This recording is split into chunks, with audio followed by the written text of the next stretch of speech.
এবার গোপালকে গোটের সাজে সাজিয়ে দিয়ে মা যশোমতী আমার গোপালকে বলরামের ঘরে অর্পণ করছে। বলরাম রক্ষা মন্ত্র পড়িয়ে দিয়েছে, তুলসী তলার মাটি দিয়েছে। কেন বলে কোনো জায়গায় যাওয়ার সময় তুলসীকে প্রণাম করে তুলসীর ওই মাটি মস্তকে নিয়ে তুমি যাবে, তোমার যাত্রাটা শুরু হয়ে যাবে। তাই জগৎকে জানালেন, গোপালের মাথায় হাত দিয়ে রক্ষা মন্ত্র পড়িয়ে গোপালকে আশীর্বাদ করলেন।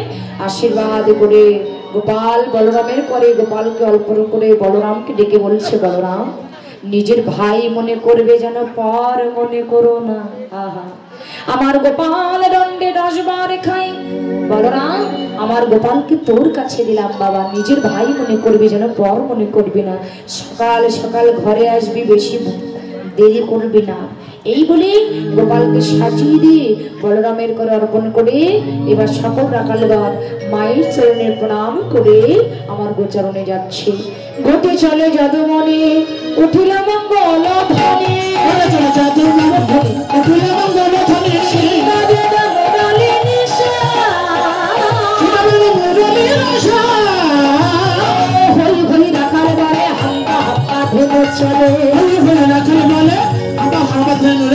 आगे पीछे चलाइल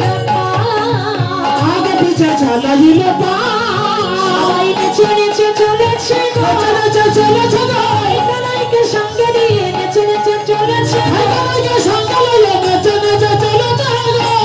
সুকুমারী অট্টালিকা পরে ছবি, আরে বিশাল সুকুমারী অট্টালিকার পরে অনেক চাঁদ মুখ চাঁদ মুখ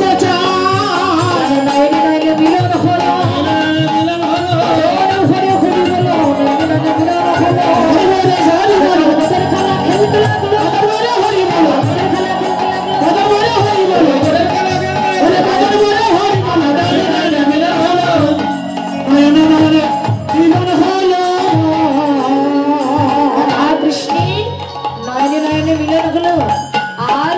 গোপাল রাধারানীকে ইশারা দিয়ে বললেন, রাধে মধ্যাহ্নকালে তোমার সাথে আমার সাক্ষাৎ দর্শন হবে, এখন আমি গোটির খেলা খেলতে লাগে। এই বলে গোপাল গোটির খেলা খেলছে। এবার আপনার পরবর্তী লীলা মধ্যাহ্নকালে লীলা আপনারা আস্বাদন করবেন।